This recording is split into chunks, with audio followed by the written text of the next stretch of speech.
Hello friends, स्वागत है gold study point पे। मैं दिलीप कुमार आपका स्वागत करता हूं। और दोस्तों, आज के इस वीडियो में आप लोगों को बताएंगे कि 67वीं बीपीएससी की तैयारी शुरू से कैसे करें, और साथ ही जो बच्चे पहले से तैयारी कर रहे हैं और करते आ रहे हैं बहुत दिनों से, 1 साल 2 साल से, उनको क्या पढ़ना चाहिए। उसके साथ साथ जैसा कि आप लोग जानते हैं कि अभी ऑडिटर का एग्जाम होने वाला है, सीडीपीओ का भी कैलेंडर जारी कर दिया गया है। उसके बाद है कि आप लोग देख रहे होंगे कि बीपीएससी के जितने भी एग्जाम होने वाले हैं सारे के कैलेंडर जारी कर दिया गया है। लेकिन उसमें अभी कोरोना के वजह से क्या होता है उसको कुछ नहीं कहा जा सकता। लेकिन 67वीं बीपीएससी का जो एग्जाम फाइनल जो मंथ कर दिया गया है और सीडीपीओ के लिए, तो उस पे आपको किस प्रकार से अभी रणनीति होना चाहिए जिससे आप वहां पे 110 प्लस ही लाएंगे, तभी आपको फाइनल सिलेक्शन होने वाला है प्री में। नहीं तो आप जैसा कि इस बार का कटअप देखे होंगे कि कितना हाई जा चुका है। ये 108 काफी ज्यादा होता है और बीपीएससी का लगभग मुझे लगता है कि अभी तक के सबसे हाईएस्ट कटअप है। इससे ज्यादा कटअप नहीं गए थे। तो आपको टारगेट लेकर के चलना है इस बार के कटअप से 1-2 मार्क्स प्लस ही। क्यों? क्योंकि इतना लेकर के चलेंगे ही तभी आपको हो सके। अगर पिछले बार का कटअप 1-2 मार्क्स नीचे आ जाए, 1-2 मार्क्स बढ़ भी सकते हैं, कुछ भी हो सकता है।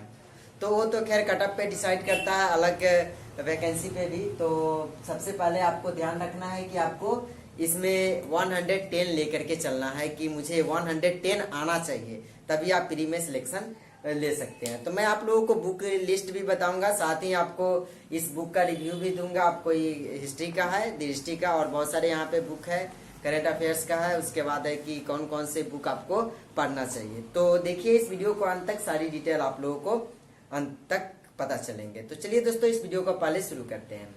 देखिए दोस्तों, सबसे पहले मैं आप लोगों को बता दूं कि 67वीं बीपीएससी और ऑडिटर जो भी सीडीपीओ की बहाली आई है, जैसा कि एएओ का बहाली वैकेंसी आ चुका है, 138 पोस्ट है, और फिर बहाली आने वाले हैं। पंचायती राज विभाग में अभी फिर से बीपीएससी के तहत आपको 180 पोस्ट आने वाले हैं कुछ दिनों में।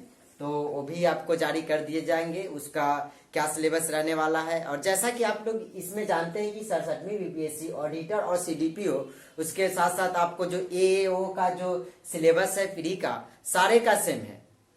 सारे का प्री का सिलेबस सेम है। पेपर 1 है, पेपर 2 सेम है।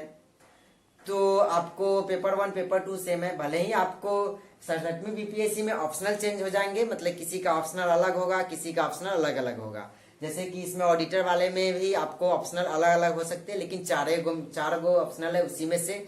उसके बाद है कि आपको सीडीपीओ में ऑप्शनल आपको 4 गो है, 4 ऑप्शनल का सब्जेक्ट है, उसी में से आपको लेना है, जिसमें से आपको बहुत सारे एलएसडब्ल्यू ले रखे होंगे। बहुत बच्चे हैं जो एलएसडब्ल्यू लिए ही हैं, तो उसको तो अलग है।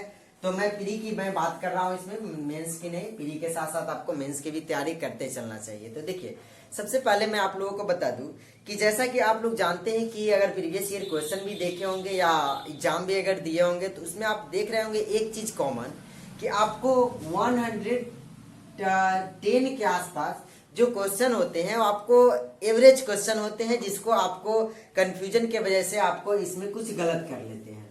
जैसा कि और बिहार स्पेशल पे आपको फोकस करना ही है, इसमें तो मैं चर्चा करूंगा उस पर। लेकिन इसमें सबसे पहले 100 के आसपास, 100 से लेकर 100 तक आपको नॉर्मल क्वेश्चन होते हैं, जो आपको रेलवे, एसएससी, इस तरह के बच्चे भी सॉल्व कर सकते हैं। तो मतलब क्योंकि कंफ्यूजन की वजह से इसमें गलती हो जाता है, तो इसको आपको ध्यान रखना है कि वो जो इजी क्वेश्चन है, जैसे कि आप प्री के क्वालिफाई करने के लिए आपको 100 के आसपास तो एक एवरेज क्वेश्चन होते हैं, जिसको आपको बार बार रिवीजन करते हैं। कोई भी बुक को जो आप एक बार पढ़ रखे होते हैं, तो उसको आप अगर पढ़ रहे होते हैं तो आपको उसको रिवीजन करने की जरूरत होती है।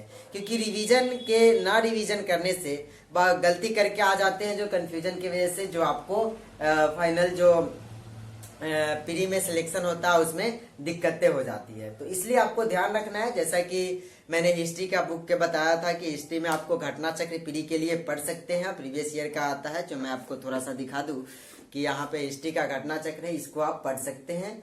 और इसमें पूरे हिस्ट्री का प्री का जो कवर हो जाते हैं। अगर आप मेडाइवल हिस्ट्री ले ले या एंशिएंट हिस्ट्री ले ले या आपको मॉडर्न हिस्ट्री, तो जैसा कि आप सभी जानते हैं कि 110 के आसपास तो आपको 35 आपको मॉडर्न हिस्ट्री के आसपास रहते हैं, हिस्ट्री से क्वेश्चन रहते हैं।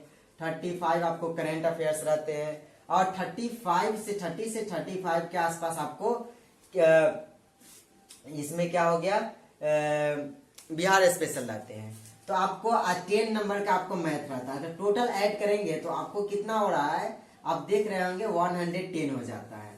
तो इसमें आपको ज्यादातर फोकस करना चाहिए। तो सबसे ज्यादा दिक्कतें आपको हिस्ट्री में तो दिक्कतें नहीं होती है, क्योंकि आप लोग जानते होंगे कि हिस्ट्री अगर एक बार पढ़ के अगर रिवीजन करते हैं तो उसमें सारे क्वेश्चन आप अच्छे से पकड़ सकते हैं। मतलब 2 बार 3 बार, अगर एक बार अच्छे से पढ़ करके याद करके अगर 2 बार 3 बार इसमें रिवीजन करते हैं तो आप इसको अच्छे से पकड़ सकते हैं क्वेश्चन को, हिस्ट्री का। अब देखिए, अब उसके बाद है कि आपको बिहार स्पेशल, दिक्कतें सबसे ज्यादा होती है बिहार स्पेशल और करंट अफेयर्स में। इसमें 20 क्वेश्चन साइंस का भी पूछे जाते हैं। तो 20 क्वेश्चन साइंस को आप एसपीडी अगर पढ़ लेते एक बार बार बार करके उसको डिवीजन मार देते तो आपको 20 क्वेश्चन ये भी पकड़ा जाएंगे। तो आपको इससे 20 ऐड करते तो 130 क्वेश्चन हो जाते हैं। आप समझ रहे होंगे, इसमें इस 20 क्वेश्चन है और 10 नंबर का मैथ तो बनने वाला ही रहता है, नॉर्मल क्वेश्चन रहता है मैथ का। और हिस्ट्री पे और साइंस को 2 बार अगर 3 बार अगर अच्छे से वो बुक को पढ़ लिया जाए, अगर हिस्ट्री की स्पीडी की मैं बात करूं, स्पीडी होंगे बगल में, और स्पीडी को अगर बार बार उसको अगर पढ़ लेते हैं तो आपको साइंस का क्वेश्चन ऑलरेडी पूरे पकड़ा जाएंगे। मतलब जितने भी 20 क्वेश्चन पूछते हैं, 1-2 तो खैर सबसे गलती होते हैं मिस्टेक से, तो 20 में 20 पकड़ा जाएंगे। उसके बाद है कि आपको हिस्ट्री का, तो हिस्ट्री का भी अगर घटना चक्र को भी बार बार पढ़ लेते हैं तो उससे रिलेटेड जो क्वेश्चन पूछे जाएंगे हिस्ट्री भी आपको उसमें क्वेश्चन सारे बना सकते हैं। उसके बाद है कि आपको बचा, आपको ये दोनों पे सबसे आप फोकस करने, क्योंकि बिहार स्पेशल पे और बिहार के करंट अफेयर से जोड़ के पूछे जाते हैं, और इसमें साथ में 35 नंबर के आसपास आपको 30 से 35 पूछा जाता है, करंट अफेयर्स रहते हैं। तो इस पे सबसे ज्यादा आपको फोकस करना है।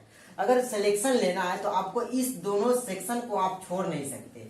अगर इस दोनों को अगर छोड़ते हैं 65 क्वेश्चन होते हैं तो आपको सिलेक्शन नहीं होगा प्री में, तो ध्यान रखना है। अब देखिए, इसके लिए आपको मैं क्या बताऊं, करंट अफेयर्स के लिए आप अगर ये भी पुस्तक पढ़ते हैं तो इसी से इस बार पूरे लगभग क्वेश्चन रहते हैं। ऐसे मैं इसी बुक को नहीं कर रहा हूं पढ़ने के लिए, आपको मार्केट में बहुत सारे पुस्तक है, ऐसा नहीं कर रहा हूं, बहुत सारे पुस्तक है, आप उसको भी पढ़ सकते हैं, उससे भी सारे क्वेश्चन पकड़ा जा सकता है। जैसे कि आप दृष्टि का ले लीजिए, दृष्टि का मैंने एक रिव्यू डाला है, करंट अफेयर्स बिहार और झारखंड के स्पेशल करंट अफेयर्स आए हैं, वो मंथली आना शुरू हुआ, तो उसको आप एक बार पढ़िए और अच्छे से उसमें प्रीवियस ईयर का जो मॉडल सेट भी दिए रहते हर एक मंथ में, तो अच्छे बुक है, उसको आप पढ़िए। मात्र 30 रुपीज प्राइस है उस बुक को। मैंने उसका रिव्यू आप लोग देख सकते हैं चैनल पे, आपको चाहे आई बटन में लिंक मिल जाएंगे, वहां से आप लोग चेक कर सकते हैं। अब देखिए 30 रुपया में देते हैं, कोई विशेष प्राइस भी नहीं है उसका, करंट अफेयर्स की मंथली आते हैं।